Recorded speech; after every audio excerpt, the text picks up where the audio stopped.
Cuba teka, hari ini Mayu buat apa?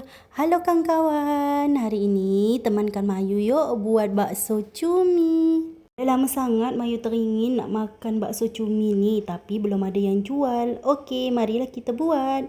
Pertama Mayu masukkan daging ayam giling, terus perbawangan yang sudah digoreng, putih telur. Letakkan perasa, garam dan kaldu jamur. Jangan lupa letak merica bubuk dan juga sedikit tepung tapioka. Lepas tu, Mayu chopper semua bahan-bahan ni sampai dia menyatu dan juga halus. Kalau semua bahan dah tercampur merata, barulah kita siap nak buat bakso. Pertama, siapkan cumi yang sudah dibersihkan. Masukkan isian bakso ni ke dalam cumi. Masukkanlah sikit-sikit ya, pakai sudu kecil aja.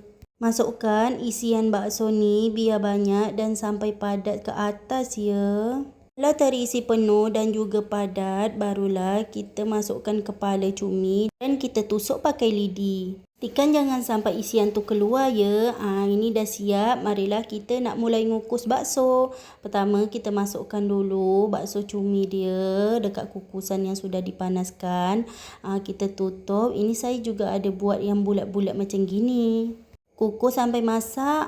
Ini dah siap semua baksonya. Marilah kita buat bumbu bakso. Tumis semua perbumbuan yang sudah saya tulis ke atas. Tambahkan rempah aromatik dan tambahkan sedikit cabai rawit hijau. Masak bumbu bakso lebih sedap kalau gunakan api kecil sampai dia harum. Lepas tu kita masak air sampai melegak. Barulah kita masukkan bumbu yang sudah ditumis tadi. Jangan lupa letakkan perasa kaldu ayam, garam dan juga merica bubuk. Alhamdulillah semua komplimen sudah selesai.